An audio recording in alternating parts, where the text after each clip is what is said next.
onde estamos construindo, porque o show já está acabando. Amém?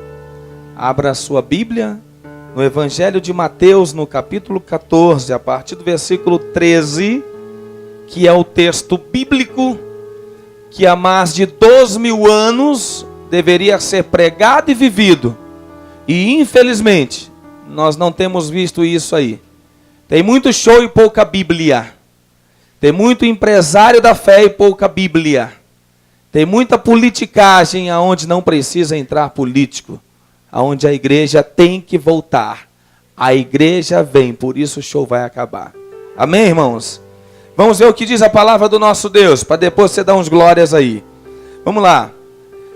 Jesus, ouvindo isto, retirou-se dali num barco para um lugar deserto à parte. Sabendo as multidões, vieram das cidades seguindo por terra. Desembarcando, viu Jesus uma grande multidão. Compadeceu-se dela. Diga comigo, compadeceu-se dela. Isso é a igreja. E curou os seus enfermos. Ao cair da tarde, vieram os discípulos a Jesus e lhe disseram: o lugar é deserto. Repita comigo, o lugar é deserto. E vai adiantada a hora. Digam, e vai adiantada a hora. Despede, pois, as multidões para que, indo pelas aldeias, comprem para si o que comer. Jesus, porém, lhes disse: não precisam retirar-se.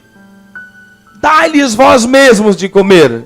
Digam comigo, dai-lhes vós mesmos de comer. Mas eles responderam: não temos aqui senão 5 pães e 2 peixes. Então ele disse: trazemos. E tendo mandado que a multidão se assentassem sobre a relva, tomando os 5 pães e os 2 peixes, erguendo os olhos aos céus, os abençoou. Depois, tendo partido os pães, deu-lhes aos discípulos e estes às multidões. Todos comeram e se fartaram, e dos pedaços que sobejaram recolheram ainda 12 cestos cheios. E os que comeram foram cerca de 5.000 homens, além de mulheres e crianças. Feche os seus olhos. Deus, queremos a igreja de volta, Senhor. Queremos a igreja restaurada. Queremos a igreja curada. Queremos a igreja vivendo, Senhor, a Tua palavra e não apenas falando de púlpitos, palavras persuasivas de sabedoria humana. Mas nós queremos, como dizia Paulo, a manifestação do poder de Deus. Sê conosco, Senhor. Reforma a sua igreja. Tu mesmo, Senhor. Renova a sua igreja e traz ela de volta. Porque o show tem que acabar, Deus. Eu oro em nome de Jesus. Amém e amém. Amém, meus lindos. Repita para o teu vizinho, o show tem que acabar. Jesus. Um escritor de um livro que tratava sobre felicidade, falava acerca da felicidade. Ele conseguiu tanto sucesso, irmãos, que esse livro foi a muitos países. Indo a determinado país, apresentando ou fazendo lá o lançamento do seu livro, apresentando o seu livro, um repórter chegou próximo desse escritor e perguntou acerca da felicidade e disse: doutor, quem é mais feliz, o rico ou o pobre? O escritor daquele livro, entendendo que o repórter ou não tinha lido o livro, ou não havia entendido nada acerca da felicidade, ele responde prontamente: o rico é mais feliz do que o pobre. Então o escritor dá um sorriso, pensando em se tratar daquilo que era conceito dele acerca de felicidade, e ele pergunta ao escritor: por que é que o senhor diz que o rico é mais feliz que o pobre, doutor?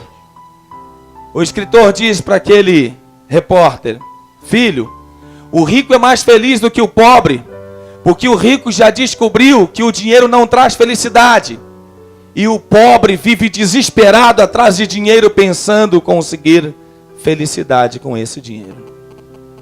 Na ilusão da busca por dinheiro, na ilusão da busca por sucesso e conquista e poder, o pobre é infeliz.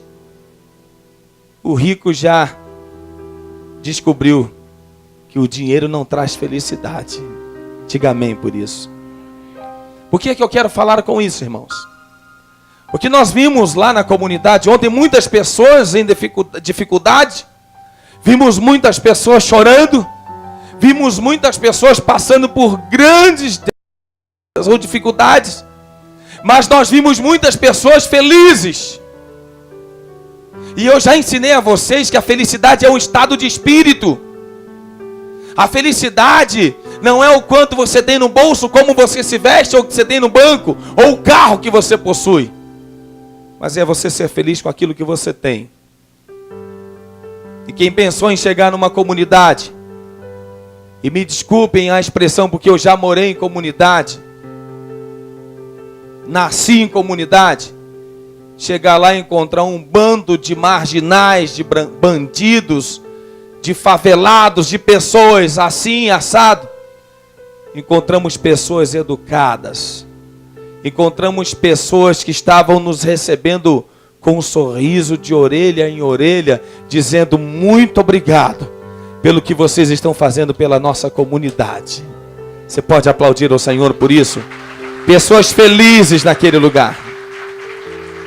E que querem mudar aquele lugar. Né, filha?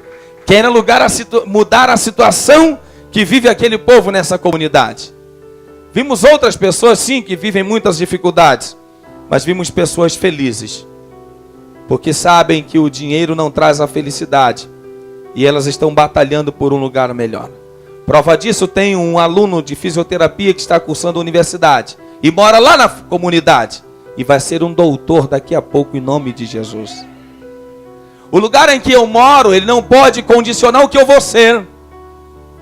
O lugar onde eu nasci não pode condicionar o meu futuro. Porque o meu futuro sou eu quem escrevo, é você quem escreve. Muitas pessoas estão presas, infelizmente, até por parte do governo corrupto que nós temos no nosso país. E no Rio de Janeiro, infelizmente, elas estão presas à dependência desses governantes corruptos. Mas existem outros que estão lutando para ver a mudança da sua comunidade, para ver a conquista da sua comunidade, para ver o sucesso dos seus filhos e saber que algo novo está acontecendo e vai acontecer, porque Jesus está pacificando a boca do mato, o complexo do Lins e a Barão do Santo Ângelo. Diga glória a Deus. Digo isso sem medo de ser preso. Temos 4 advogados bons na igreja que atuaram ontem lá. E tem uma quentinha maravilhosa que podem me servir na cadeia, que foi preparada com muito carinho pelas nossas irmãs aqui da igreja. Digo isso porque a comunidade não precisa de policiamento para acabar com o tráfico e de um governo que esquece dos professores com um salário miserável. De um governo que se esquece da saúde, aonde aquelas pessoas que nós vimos ontem lá em cima, e a tia Ruth, a Nadiane, as pessoas estavam mais próximos ali do atendimento da área de saúde, viram pessoas tão carentes de um posto médico lá. Não de polícia lá, mas de um posto médico lá na comunidade. E esse governo corrupto que nós temos, ele pensa que está enganando alguém, colocando policiamento na comunidade, achando que está fazendo um bom governo por isso. Enquanto nós precisamos é dar dignidade àquele povo. É colocar creche, escola, saúde, educação para aquele povo. Oferecer para eles um futuro que não pode ser à base de fuzil. Não se traz a paz armado. E nós estivemos ali ontem profetizando a paz que só Jesus Cristo pode dar. A pacificação que só Jesus pode fazer nas comunidades do Rio de Janeiro. E a palavra do Senhor, há mais de 2000 anos, foi isso que Jesus ensinou aos seus discípulos daquela comunidade. Quando leio esse texto, Eu penso, Jesus, a igreja precisa voltar. A igreja tem que voltar, Senhor. Porque os mesmos problemas que aconteceram aqui, as mesmas dificuldades para que a multiplicação dos pães e peixes aconteceram lá, hoje estão acontecendo no nosso dia a dia. O texto que nós lemos, ele diz que quando Jesus prega um sermão lindo, quando Jesus abençoa a multidão, ele diz aos discípulos: dai-lhes vós de comer, alimentem o povo. Eu acredito que eles olharam uns para os outros, tentando encontrar alguma desculpa para não agir na área social, que é um dever da igreja, e não ficar pregando apenas com palavras, e não ficar anunciando o evangelho de púlpitos ou pensando em grandes igrejas. Eles olharam uns para os outros e alguém disse: Senhor, o lugar é deserto.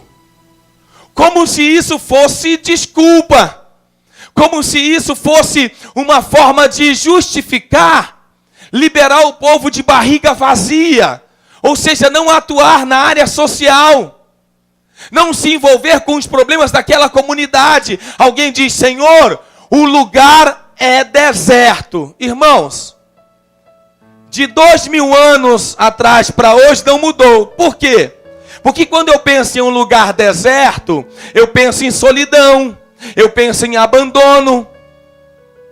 E quando eu penso em solidão e penso em abandono, eu volto de novo a dizer aos nossos governantes que nós estamos abandonados, que nós estamos no deserto no Rio de Janeiro, que nós estamos enfrentando grandes dificuldades.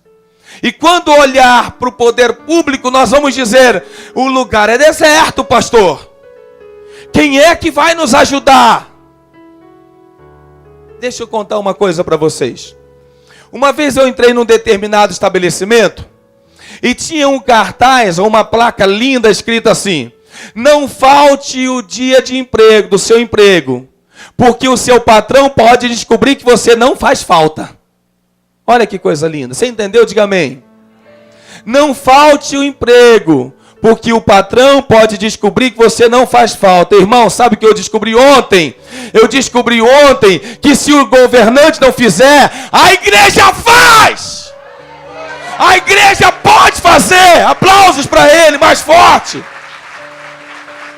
Não faz falta! Viu, deputado? Viu, governador? Porque se a igreja estiver de mãos dadas, irmãos, com tantas igrejas que temos, essas comunidades toda semana vai ter um trabalho como esse. Se a igreja quiser, o governante não faz falta.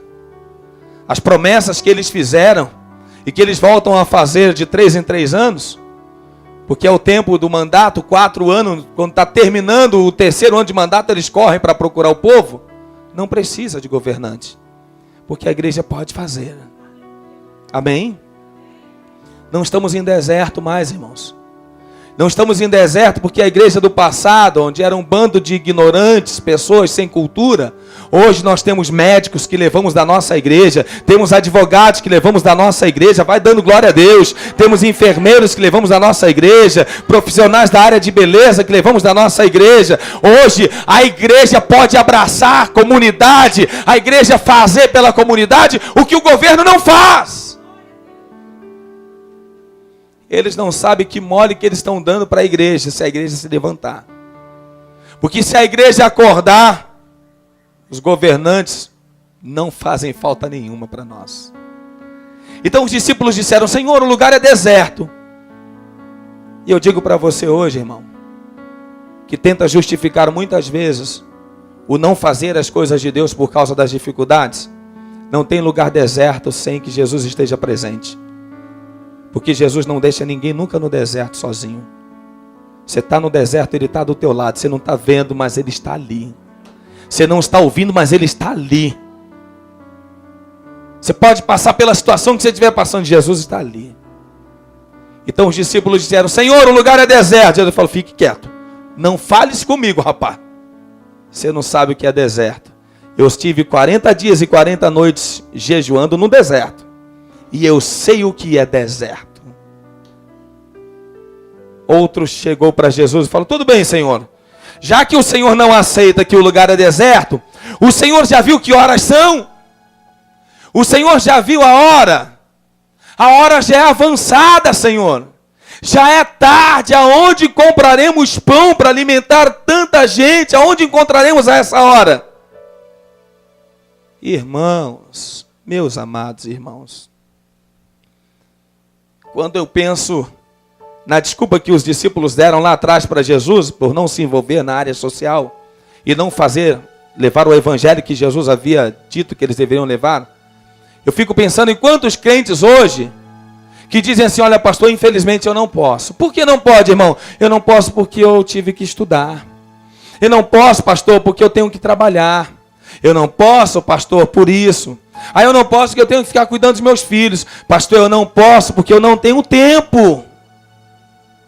Irmãos, os discípulos tentaram falar a mesma coisa para Jesus. Senhor, não tem tempo. Olha a hora, Jesus. Não tem tempo para alimentar o povo. Eu acredito que Jesus deve ter dito para aqueles caras: vocês tomem vergonha na cara. Esse povo não sai daqui de barriga vazia. Eles vão ser alimentados e vocês não têm justificativa. Não tem como vocês tentarem justificar o não fazer a minha obra. Não tem justificativa, não tem como dizer: pastor, eu não tenho tempo. Eu até queria trabalhar mais para Jesus, mas não tenho tempo. Escute, se você pensava assim, irmãos, hoje Jesus manda dizer que não tem essa desculpa para ele, não. Porque se você quiser tempo, você faz o tempo. A agenda é sua. Você faz a sua agenda. Amém ou não amém? A gente tem tempo, irmãos. A gente tem tempo para tantas coisas. A gente tem tempo para estar assistindo TV. A gente tem tempo para estar na internet. A gente tem tempo para atender clientes. A gente tem tempo para trabalhar. Jesus te deu 24 horas do dia, irmãos. E você vem dizer que você não tem tempo para fazer nada para Deus. Se você até hoje pensar: pastor, eu não posso fazer mais porque eu não tenho tempo, está enganado, irmãos. Está enganado. Jesus não aceita isso como justificativa, o fato de você dizer que não tem tempo. Porque se você quiser, você arruma um tempo. É mentira minha? Para tudo que você quer fazer, se você quiser, você arruma um tempo. Você coloca na agenda, você tem um tempo. Eu quero encerrar esse breve sermão, que tem que ser breve, dizer que as dificuldades do passado são as mesmas de hoje. O lugar deserto, a hora avançada, ou seja, não ter tempo para fazer as coisas de Deus. Mas a terceira grande, o terceiro maior obstáculo que possivelmente Jesus encontrou no meio daqueles homens era a falta de vontade.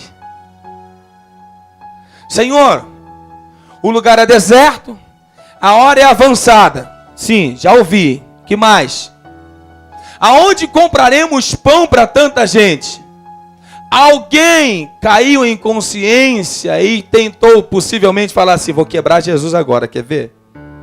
Eu vou quebrar Jesus agora. Tá bom, Senhor.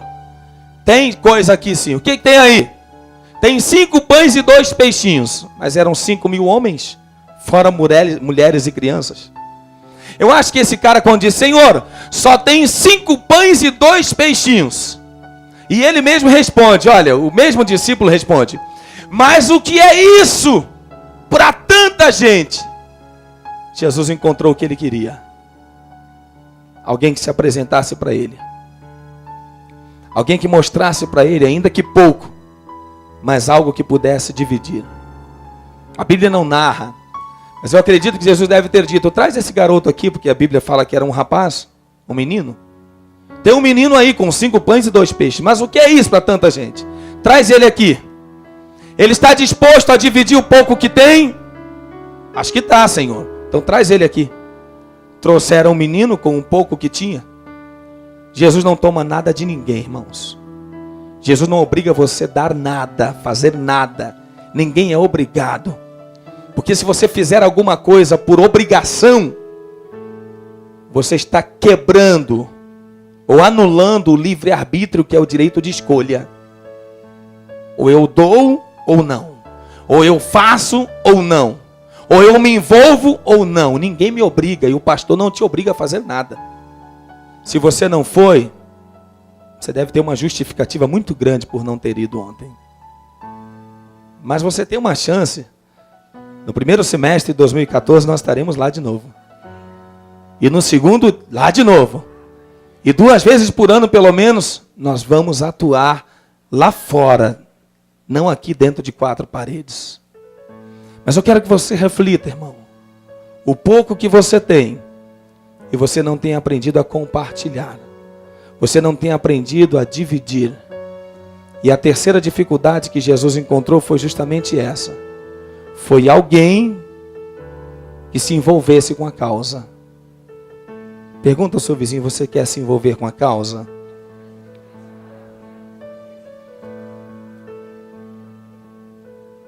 Olhem para mim. Mas tem que ser de boa vontade. E tem que aprender a dividir, irmãos. Eu tenho certeza que essas mulheres esteticistas, tudo que elas queriam era curtir o feriado com a família. É descansar. Trabalham de segunda a sábado, irmãos. Algumas trabalham de domingo a domingo, que no domingo tem que fazer um dinheiro extra para sustentar a família, então tem que visitar clientes e tal. E estão lá, irmãos. Meu lindo, meu amado, meu irmão, o show tem que acabar. O show precisa acabar e a igreja precisa voltar.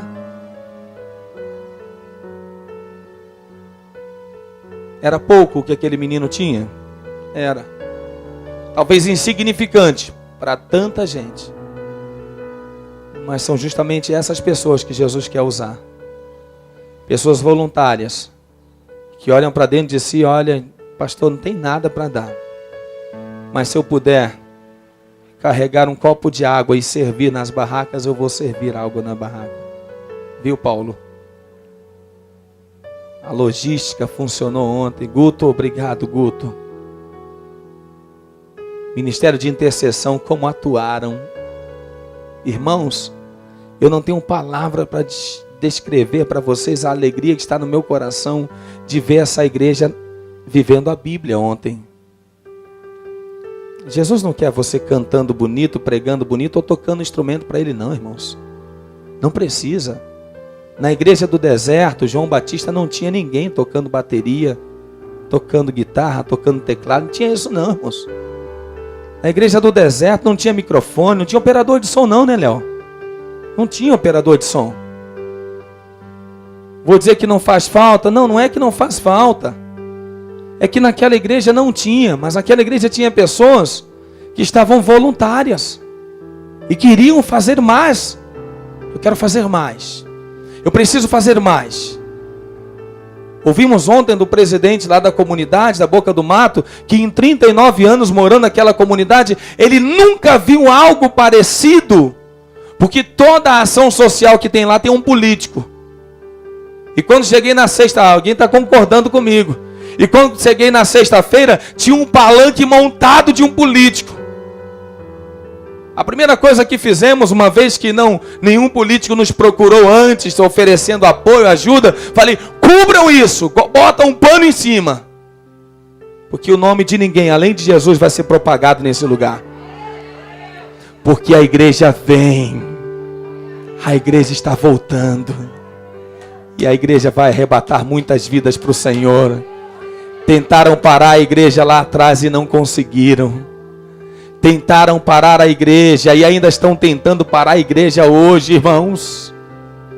O evangelho tem sido envergonhado pelo show da fé. O evangelho tem sido envergonhado pelos empresários da fé. O evangelho tem sido envergonhado quando alguém quer construir o templo de Salomão e ter fiéis dentro da própria igreja passando fome. Isso é ridículo, isso é um absurdo.